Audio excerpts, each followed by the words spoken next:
Good morning student. तो आज हम +2 ज्योग्राफी 8 लेसन परिवहन एवं संचार स्टार्ट करेंगे। तो टॉपिक हमारा प्राकृतिक संसाधनों, आर्थिक क्रियाकलापों और बाजार का एक ही स्थान पर पाया जाना दुर्लभ होता है। ये सभी चीज़ें एक जगह पे अवेलेबल बहुत ही मुश्किल होता है। तो परिवहन, संचार, व्यापार, उत्पादन केंद्रों और उपभोग केंद्रों को जोड़ते हैं तो विशाल उत्पादन और विनिमय की प्रणाली अत्यंत जटिल होती है।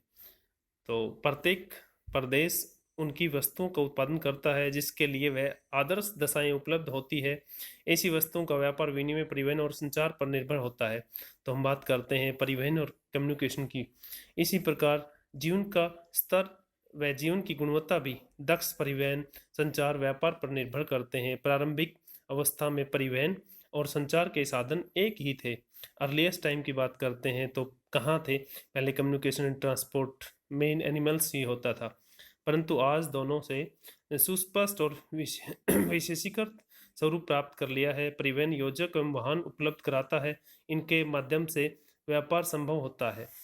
तो सबसे पहले हम परिवहन के बारे में पढ़ेंगे। तो परिवहन परिवहन व्यक्तियों और वस्तुओं को व्यक्तियों और वस्तुओं को एक स्थान से दूसरे स्थान तक वहन करने की सेवा या सुविधा को कहते हैं। व्यक्ति या वस्तु एक one place to another place, जिसमें एनिमल आ गया, पशु आ गया एंड ह्यूमन आ गया। विभिन्न प्रकार की गाड़ियों का प्रयोग किया जाता है। ऐसा गमनागमन स्थल जल वायु में होता है। सड़कें, रेल मार्ग स्थलीय परिवहन का भाग है, जबकि नौ परिवहन तथा जल मार्ग एवं वायु मार्ग परिवहन के अन्य दो प्रकार है। पाइपलाइन पेट्रोलियम, प्राकृतिक गैस तरल अवस्था में अयस्कों जैसे पदार्थों का परिवहन करती है। इसके अतिरिक्त परिवहन समाज की आधारभूत आवश्यकताओं की संतुष्टि के लिए रचा गया एक संगठित सेवा उद्योग है। राइट। इसके अंतर्गत परिवहन मार्गों, लोगों और वस्तुओं के वहन हेतु गाड़ियों, मार्गों के रखरखाव, लदान, उतराव, वितरण का निपटान करने के लिए संस्थाओं का समावेश किया जाता है। प्रत्येक देश ने प्रत्यक्ष उद्देश्यों के लिए परिवहन प्रकार से परिवहन का विकास किया है। दक्ष संचार व्यवस्था से युक्त, आश्वासित और त्रिगामी परिवहन प्रकीर्णन लोगों के बीच सहयोग में एकता को प्रेरित करता है। परिवहन की विधाएं तो देखते हैं। परिवहन विश्व परिवहन की प्रमुख विधाएं जैसा कि पहले बताया जा चुका, जल, स्थल, वायु और पाइपलाइन है। तो 4 टाइप है परिवहन। इसका प्रयोग अंतर प्रादेशिक और अंतरा प्रादेशिक परिवहन के लिए किया जाता है। एक देश से दूसरे देश या देश की देश में पाइपलाइन को छोड़कर प्रत्येक यात्री और माल दोनों का वहन करता है। किसी विधा की सार्थकता परिवहित की जाने वाली वस्तुओं एवं सेवाओं के प्रकार, परिवहन की लागतों और उपलब्ध विधा पर निर्भर करती है। वस्तुओं के अंतर्गत अंतर्राष्ट्रीय संचलन का निपटान भारवाही जलयानों द्वारा किया जाता है। हम ओशन मार्ग करते हैं, समुद्री से नौसेना। कम दूरी एवं एक घर से दूसरे घर की सेवाएं प्रदान करने में सड़क परिवहन सस्ता एवं त्रिगामी, बहुत तेजी से और बहुत चीपेस्ट मोड ऑफ ट्रांसपोर्ट है। देश किसी के भीतर स्थूल पदार्थों के विशाल परिणाम को लंबी दूरियों तक परिवहन करने के लिए रेल सर्वाधिक अनुकूल है। यस, लॉन्ग यात्रा के लिए, लंबी दूरी के लिए रेलवे कंफर्टेबल है और इतना खर्चा भी नहीं आता। उच्च मूल्य वाली हल्की एवं नाशवान वस्तुओं का जल्दी जो नष्ट होने वाली वायु मार्ग द्वारा परिवहन सर्वश्रेष्ठ होता है, जिसकी बहुत ही कॉस्टली है और जो हल्की मात्रा में है वस्तु, वेट कम होता है। परिवहन हेतु वायु यातायात अच्छी विधि है। एक सुप्रबंधित परिवहन तंत्र में ये विभिन्न विधाएं एक दूसरे की पूरक होती है। तो सबसे पहले हम पढ़ेंगे सड़क मार्ग। सड़क परिवहन अधिकांश वस्तु और सेवाओं का अधिकांश संचलन स्थल होता है, स्थल से ही होता है। आरंभिक दिनों में मानव समय वाहक थे। यस, पहले एनिमल से ही करते थे या मानव खुद बोझ होता था।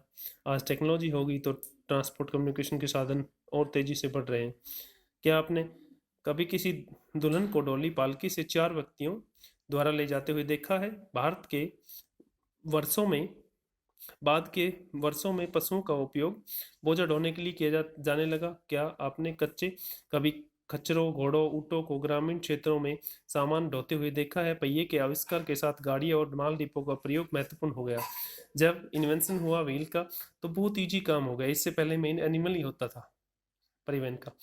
परिवहन में क्रांति 18वीं शताब्दी में भाप के इंजन के आविष्कार के बाद आई। यस, बिल्कुल सही बात है कि जब स्टीम इंजन हुआ तो उसके बाद बहुत ईजी हो गया।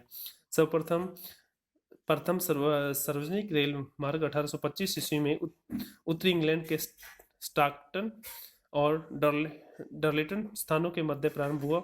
उसके बाद से ही रेलवे 19वीं शताब्दी में परिवहन के सर्वाधिक लोकप्रिय और तीव्रतम प्रकार बन गए। रेल मार्गों ने संयुक्त राज्य अमेरिका के आंतरिक महाद्वीपीय क्षेत्रों को वाणिज्यिक, अन्य कृषि, खनन, विनिर्माण के लिए खोल दिया। अंतर्दहन इंजन के आविष्कार ने सड़कों और गुणवत्ता और उन पर चलने वाले वाहनों के संदर्भ में सड़क परिवहन में क्रांति ला दी है। स्थल परिवहन के अंतर्गत नवीनतम विकास के रूप में पाइपलाइन, राजमार्ग, तार मार्गों को रखा जाता है। तरल पदार्थ जैसे खनिज तेल है, जल है, अवमल है, नाली मल का परिवहन पाइपलाइन द्वारा किया जाता है। रेल मार्ग, समुद्री पोत, बजरे, नौकाएं, मोटर, ट्रक और पाइपलाइन बड़े वाहक है। सामान्यतः मानव कुली, बोझा ढोने वाले पशु गाड़ियां, माल डिब्बे जैसे पुराने और प्रारंभिक रूप परिवहन के सर्वाधिक खर्चीले साधन हैं, जबकि बड़े मालवाही सस्ते पड़ते हैं। विशाल देशों के आरंभिक आंतरिक भागों में पाए जाने वाले आधुनिक जलमार्गों वाहकों की संपूर्णता प्रदान करने में इनका बहुत महत्व है। भारत और चीन के संगम बसे जिलों में आज भी मानव कुलियों और मनुष्य द्वारा खींची जाने वाली गाड़ियों से होने वाले स्थल परिवहन का प्रचलन है। तो थैंक यू, आज के टॉपिक में बस इतना ही।